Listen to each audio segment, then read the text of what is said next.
Meanwhile, in Westmoreland, one of several shelters is on the verge of shutdown as there is no water, no electricity, and it's running low on supplies. Kalisha Williams picks up the story.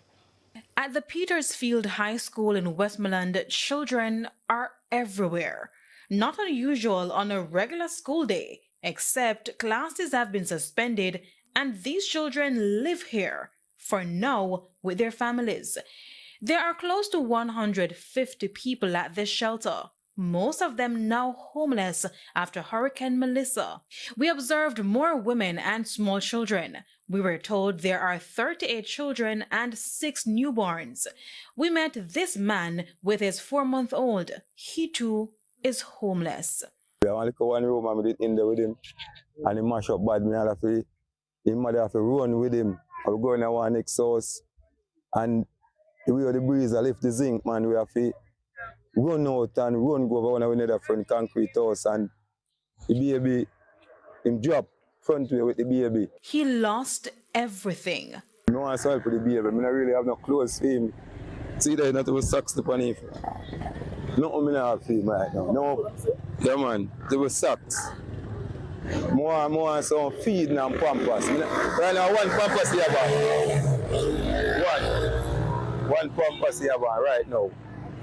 One pampers upon him. Right? Me even know how more. Right now, you got a people right now. The stories are similar among the people staying at the high school.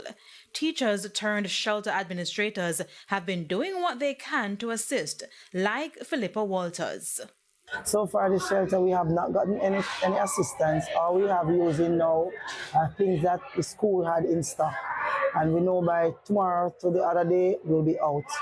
As it is now, we have no water, no running water, and drinking water also. We have to limit persons to 1 bottle of water per day. That's the situation now. And with the bathroom and all of that, it's all a mess, no water. No water means meals can no longer be prepared. Terrence Brown is also a teacher. I am now going to go to Savlamar, a team of us, see if we can go to the fire station, ask them for a tank, and if they could come and full the tank so we could get to prepare meals. And there's no water. Based on its dwindling resources, the shelter can now only provide 1 meal. Well, it is overwhelming. It is heart-rending.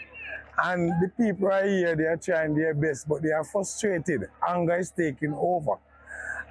People don't know where to go. 90% of the people who are here, they are homeless. This area, Petersfield, Lagood, Bully Tree, Carwinner, Pullet Lane, we have people from all over, and their house totally destroyed. There's also no electricity. We have to close down by 6:30. Everyone have to go to their room. We are also appealing to the police, the commissioner of police.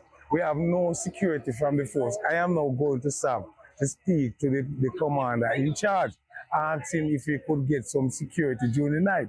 It is only the security guard at the school we have. So the center is in a major crisis. Kalisha Williams, TVJ News.